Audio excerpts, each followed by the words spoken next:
El ruido en general afecta a alteraciones, sobre todo alteraciones del sistema nervioso, alteraciones del sueño. ¿Qué provoca? Yo lo veo en mis alumnos de aquí de música, que realmente están expuestos a muchas horas de sonido, a nervios, crispación, falta de concentración y falta de descanso. Claro, si tú tienes desplazamientos que son cortos, digamos, de menos de 20 minutos, 2 veces al día, eso no sería un gran problema en el transporte público, pero imagínate que cojo el metro o el transporte que sea, da igual, que hagas un trayecto de 30, 40 minutos, que lo tengo que coger 4 veces al día, pues ya son casi 3 horas que estarás, o más, que estarás expuesto a ese ruido y que sería interesante que no lo estuvieras. El oído lo que tiene es que es de las pocas cosas que no se regeneran. Hay de por sí un declive fuertísimo después de los 20 años y después de los 30 años, que ya nunca se recupera la audición que tenías antes. Y si a eso le añades que todavía estás expuesto a varios factores, varios elementos muy fuertes, pues el deterioro es bastante rápido. Ruido y silencio son como todo, nada. Son dos elementos con los que hay que negociar. Así como se negocia con el ruido, se negocia con el silencio.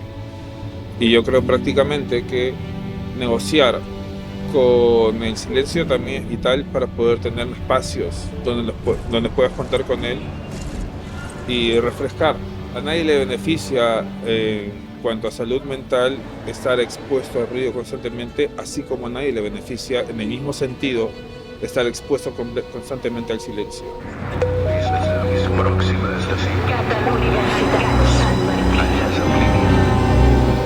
He tenido como antes problemas del oído, entonces no podía soportar como los ruidos fuertes. Entonces por el metro yo tenía como protección, como tapones en el oído, porque cuando el metro llega a la estación hace como mucho ruido. Próxima estación.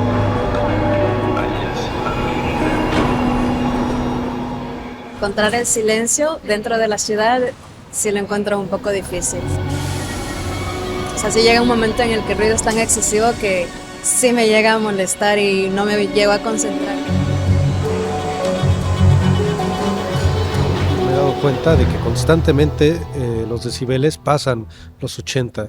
Entonces, pues me compré unos protectores de oído que los uso cada vez que voy al metro para cuidar un poco la audición. Está comprobado que hoy en día hay un altísimo porcentaje de personas mayores de 50 años que necesitan usar audífonos, y es porque han estado expuestos a niveles de sonido, de ruido más fuertes de lo que sería recomendable.